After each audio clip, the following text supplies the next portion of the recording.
Well, guys, syempre nung una ako din hindi ako naniniwala kasi sino ba namang maniniwala sa manananggal, 'di ba? Parang hindi siya makatotohanan. Pero may nakita kami ni Brandon kagabi sa park. At ito yung video.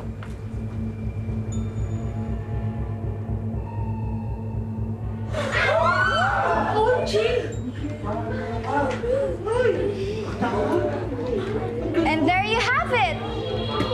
A flying manananggal. Pumapatay ng mga tao, lalo na ng mga sanggol at buntis. They are dangerous monsters.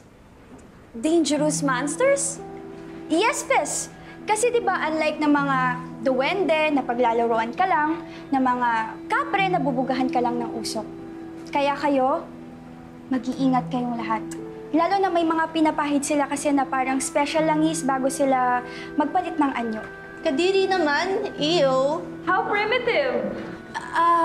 Baka hindi naman lahat ng manananggal masama, di ba? Katulad lang ng tao, may good at may bad. Pero best kasi, di ba, tayong mga tao may sinusunod tayong batas. Eh yung mga manananggal, wala, di ba? Kaya kahit anong gawin nila, kahit pumatay pa sila ng mga tao, walang huhuli sa kanila dahil nga manananggal sila. Bakit, Bes? Alam ba natin kung ano yung batas ng mga manananggal? Baka kailangan pa i-research.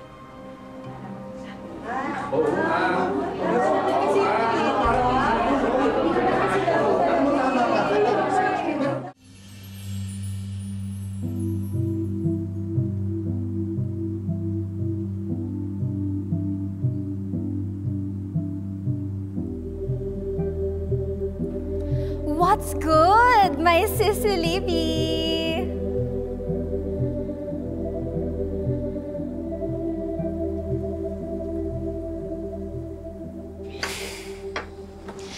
Fuma.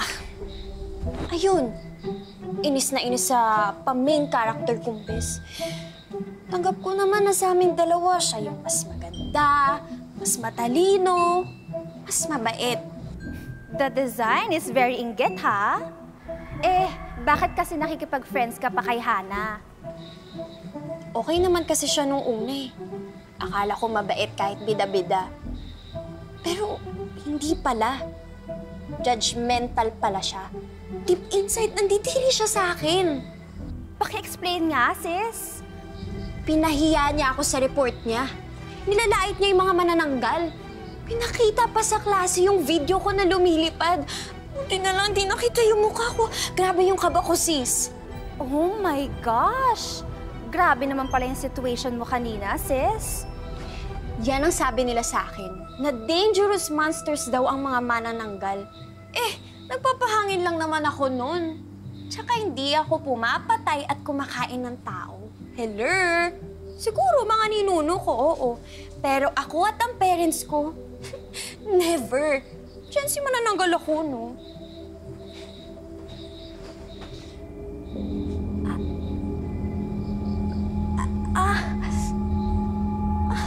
Happy 7 p.m!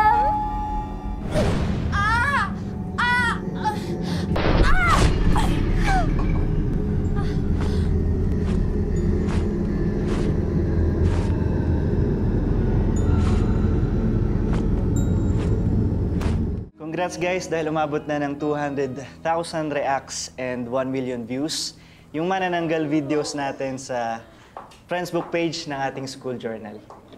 Congrats, guys! At hindi lang yun, guys. Dahil nag-email din sa akin yung GMA News dahil gusto nilang i-feature yung video natin sa page nila. And syempre, i-credit pa rin sa amin ni Brandon yung article and video.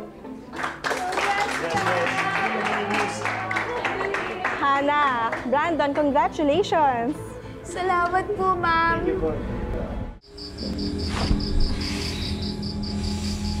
Sumusobra na talaga yung Hana na yan. Gusto niya ipamukha sa buong mundo na ang mga manananggal ang kontrabida. Gusto niya maging bida-bida. Ipapa-experience ko sa kanya kung paano maging bida. At kung paano maging manananggal. Eh, paano? Pakakainin ko siya ng atay para it's atay na kami. Hi, sis. Di ba nga, hindi effective yung atay ng hayop? Ang effective yung atay ng tao para tuluyan siyang maging manananggal. Oo nga, no? Sabi ko naman sa'yo eh, wala akong alam sa mga ganyan. Because I'm a Gen Z manananggal.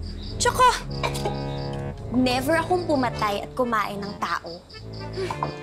Okay na sa akin yung mga atay ng hayop.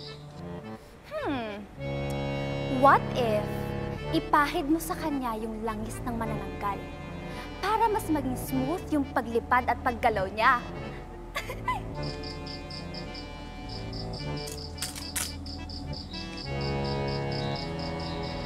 Buti na lang, may pinamana sa aking bote ng langis sa mga ninuno ko. I know, right?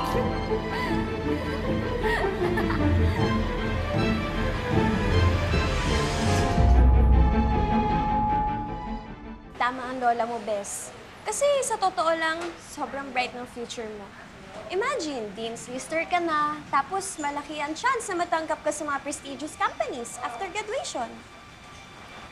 Salamat, Des, ha? Alam mo, feeling ko stress lang talaga ako eh, kaya nag-iisip ako ng kung ano-ano. Alam mo, stress lang yan. Wala din yan. Oh. Uy, alam mo, tambay tayo sa bahay minsan. Tara! Sige. At meron akong ipapatry sa'yo. Nakaka-relax yun.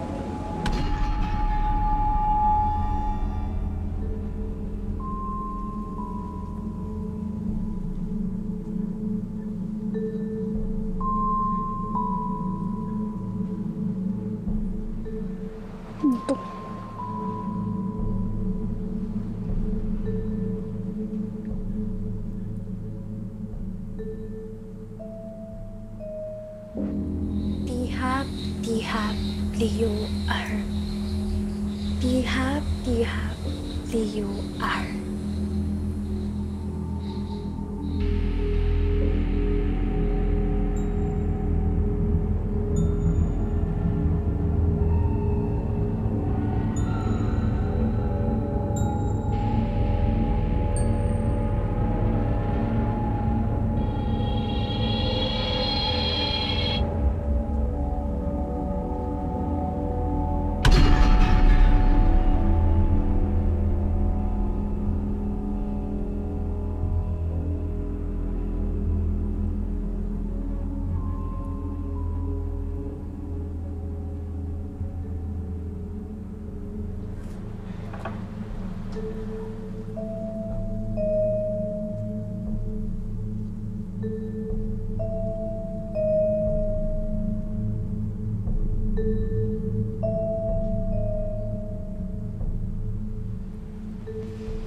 Uy, Bes. Ang galing, no? Ang cute naman ng mga pang-witchcraft mo. Hobby lang, pero di pa ako expert. Pero kahit na, tingnan mo, ngayon lang ata ako nakakita ng mga ganito eh. Ang Pero, cool.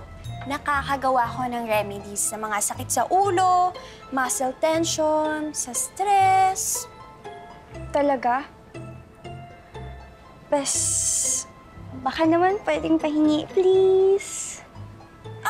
Oo, sige, sure. Eh kasi 'di ba alam mo naman, sunod-sunod na yung mga projects natin, yung mga test natin. So, medyo kailangan ko ng mga pang-parelax. Gusto mo magpahit tayo bago tayo magmerienda?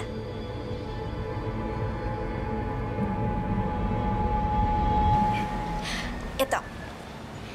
Ito ang therapeutic oil na magtatanggal ng stress mo. Pangpawala pa talaga yan ng stress.